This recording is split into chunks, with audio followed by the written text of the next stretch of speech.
Baik, Bismillahirrahmanirrahim. Assalamualaikum warahmatullahi wabarakatuh. Selamat pagi dan salam sejahtera untuk kita semua. Om Swastiastu, Shalom, Namo Buddhaya, dan salam kebajikan. Puji syukur kita panjatkan kehadirat Tuhan Yang Esa atas berkat rahmat dan karunia-Nya kita dapat hadir pada kesempatan kali ini. Dan tak lupa pula kita aturkan salawat dan salam kepada Nabi besar Muhammad Sallallahu Alaihi Wasallam. Yang kami hormati dosen pengampu mata kuliah Politik Hukum, kelas D, Program Pasca Sarjana Hukum Universitas Halu Oleo tahun 2022, Bapak Dr. Muhammad Saiful SH MHum.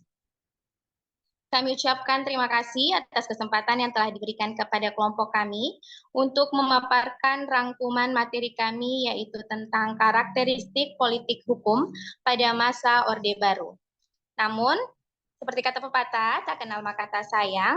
Oleh sebab itu, perkenalkan kami dari kelompok 3, Politik Hukum kelas D, Program Pasca Sarjana Hukum Universitas Halu Oleo tahun 2022, dan saya sendiri Siti Nutfatin SH dengan nomor stambuk G2R 122139. Dan saya persilakan kepada rekan-rekan yang lain untuk silakan Bapak Ferry. Baik, terima kasih atas kesempatan. Perkenalkan, nama saya Ferry Febriadi, nomor stambuk G2R 122006. Terima kasih. Baik, selanjutnya Bapak Ismail, silakan perkenalkan diri terlebih dahulu. Terima kasih. Nama saya Ismail, nomor stambuk G2L1 22046. Terima kasih. Baik, terima kasih. Selanjutnya Bapak Muhammad Syafrizal, silakan Bapak. Baik, terima kasih. Perkenalkan, nama saya Muhammad Syafrizal, NIM G2R1 22001. Terima kasih. Baik, selanjutnya saya persilakan kepada Bapak Wayan untuk memperkenalkan diri. Baik, terima kasih. Nama saya Iwayan Pujartawa, Sarjana Hukum, nomor stambuk G2R1 22126. Terima kasih. Baik, terima kasih. Itulah tadi perkenalan singkat dari kelompok kami, kelompok 3, mata kuliah Politik Hukum. Baik, langsung saja kita akan memaparkan materi terkait karakteristik politik hukum pada masa Orde Baru. Yang pertama akan dibawakan oleh Bapak Ferry Febriadi. Kepada Bapak kami persilakan. Terima kasih atas kesempatan yang diberikan. Di sini untuk mengawali presentasi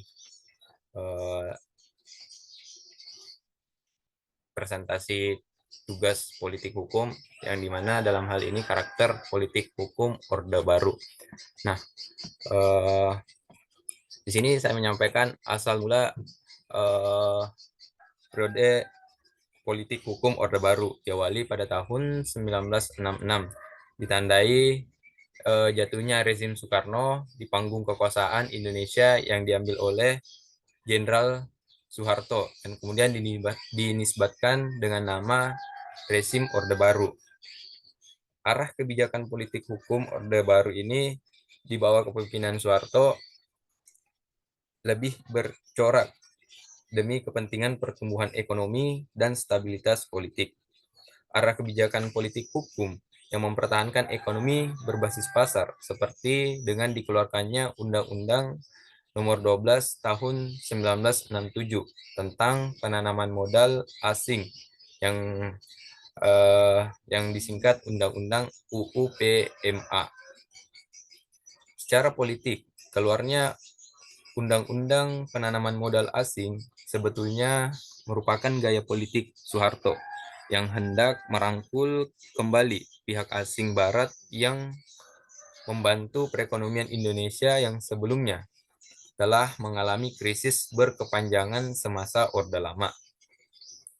Keluarnya undang-undang tersebut sekaligus merupakan jawaban politik Soeharto kembali merangkul pihak barat terutama pihak Amerika yang sebelumnya semasa Soekarno sangat ditentang keberadaannya karena Soekarno menganggap Amerika sebagai momok yang menjadi pendukung neokolonialisme. Bagi Soekarno, Amerika dipandang sebagai musuh bebuyutan ideologisnya sebab Soekarno sendiri penganut paham sosialis Marhaenis. Nah, kemudian di sini juga masa Orde Baru telah dihasilkan beberapa produk hukum yang strategis berupa Undang-Undang Pemilu Nomor 15 Tahun 1967 dan Undang-Undang Nomor 5 Tahun 1974 tentang pemerintah daerah. Wajah politik Orde Baru dalam hal ini mencirikan karakter otoritarianisme yang boleh dibilang kalau politik hukum Orde Baru dengan menggunakan istilah Philippe Nonet dan Philippe Zelnik, yaitu bergaya represif.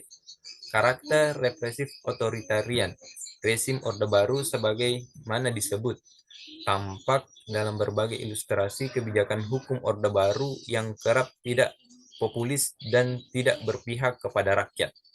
Orde Baru dengan menggunakan arogansi militer melakukan berbagai tindakan represif untuk menekan rakyat atau pihak-pihak tertentu agar keberlangsungan penerapan kebijakan untuk kepentingan Soeharto dan kroni-kroninya dapat berjalan lancar.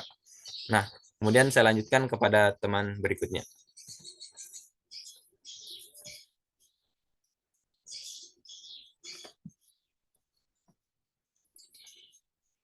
Mohon maaf, itulah tadi materi yang dibawakan oleh Bapak Ferry Febriadi.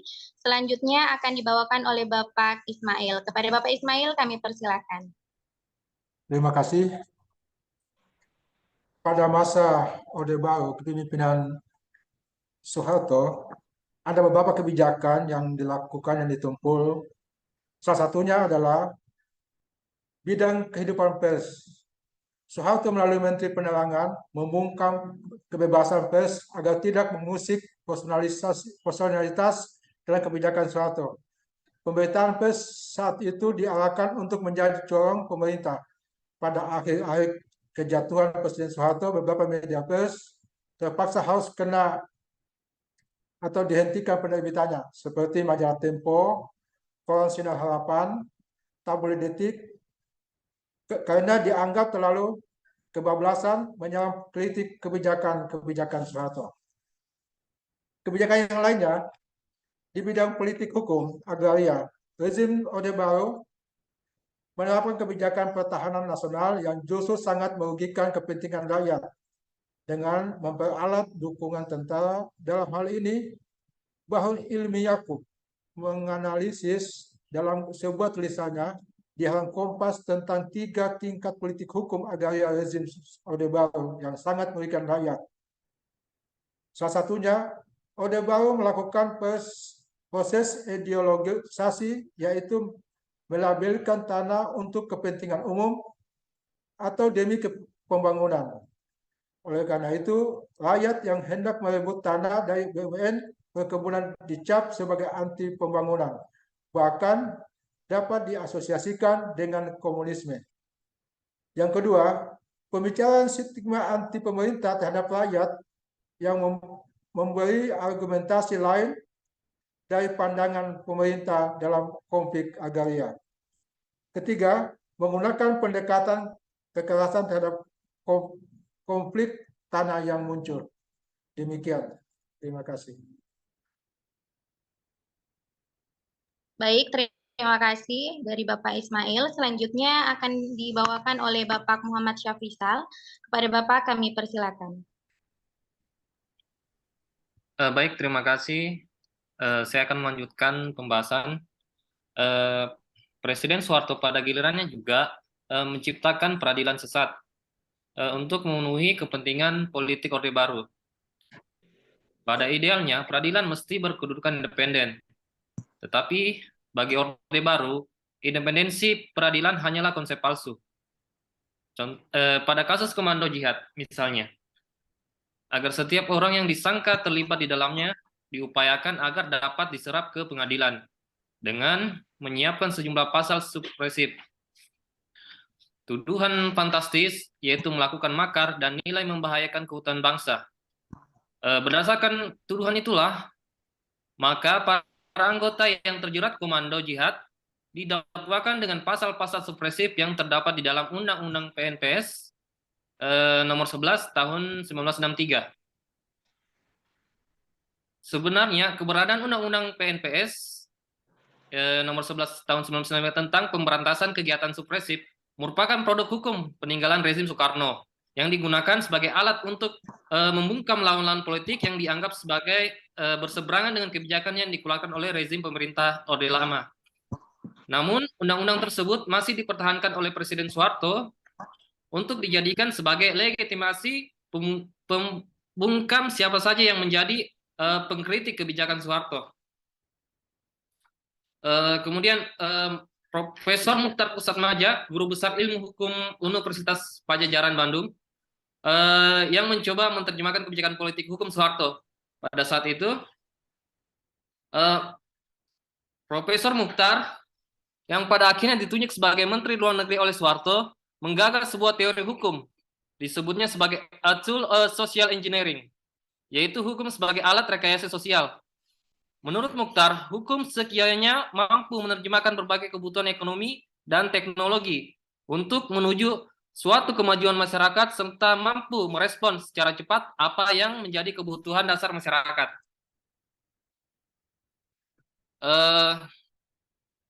Hukum dalam konteks demikian, menurut Mukhtar Pusatmaja, tidaklah melulu merupakan aturan-aturan mati yang hanya terbaca dalam kitab-kitab undang-undang yang tertulis. Katanya lagi, hakim tidak boleh sekedar menjadi trompet undang-undang, tetapi hendaknya para hakim, termasuk para yuris, mampu mentransformasi nilai-nilai hukum yang dapat menjawab tuntunan kehidupan masyarakat yang semakin kompleks. Demikian, saya kembalikan ke moderator. Baik, terima kasih atas pemaparan dari Bapak Muhammad Syafrizal. Selanjutnya terakhir akan dibawakan oleh Bapak Wayan. Kepada Bapak kami persilakan. Terima kasih, moderator. Menurut Profesor Mahfud MD, menyimpulkan bahwa pada masa kepemimpinan Soeharto, yakni pada masa Orde Baru, yang menekankan kepada kebijakan pembangunan ekonomi dengan orientasi pada pertumbuhan, telah menampilkan sistem politik sangat referensif keadaan. Keadaan ini pada gilirannya berpengaruh juga kepada hukum sebagai subsistem kemasyarakatan. Hukum tidak lagi menempati fungsi sentral, tetapi lebih bersifat instrumental yang memfasilitasi pencapaian target-target pembangunan. Produknya dalam bidang hukum publik yang menyangkut hubungan kekuasaan berwatak konservatif dengan ciri-ciri yang sama sekali tidak responsif. Sedangkan penegakannya kerap kali ditabrak oleh kebijakan-kebijakan yang bersikap pragmatis. Bahkan pertimbangan konstitusi, asas oportunitas sering mengakibatkan pendekatan hukum tidak dilakukan sebagaimana mestinya. Tidak berjalannya law of man yang menjunjung semua orang sama di depan hukum. The law equality before the law. Serta kepastian hukum. Semasa Orde Baru, lantaran sejumlah kebijakan politik Soeharto mendedikasikan hukum untuk kepentingan memproteksi hegemoni kekuasaan Orde Baru beserta seluruh kroni-kroninya. Sehingga konsep negara berdasarkan atas hukum sepertinya yang termaktub dalam Konstitusi Undang-Undang Dasar 1945 sekedar bersifat artifisial. Padahal senyatanya negara Indonesia tegak pada ada gium negara berdasarkan atas kekuasaan. Saya kira demikian dari kami. Kami serahkan kepada moderator. Silakan, Bu Novin. Baik, terima kasih Bapak Wayan. Itulah tadi pemaparan dari kelompok kami. Dari pemaparan tersebut bahwa pada masa Orde Baru, karakter politik hukum pada masa itu menekankan pada pertumbuhan ekonomi dan stabilitas politik, namun kebijakan-kebijakan yang diambil mengarah kepada karakter otoritarianisme, yang dimana kebijakan-kebijakan yang diambil ini mengarah pada kepentingan penguasa atau elit politik. Salah satunya kebijakan adanya larangan pers, aturan agraria yang merugikan masyarakat, serta adanya peradilan yang tidak independen. Mungkin itu saja pemaparan dari kelompok kami, yaitu kelompok 3 mata kuliah politik hukum kelas D. Jika ada kekurangan mohon dimaafkan. Sekian dan terima kasih. Wabillahi taufiq wal hidayah. Wassalamualaikum warahmatullahi wabarakatuh.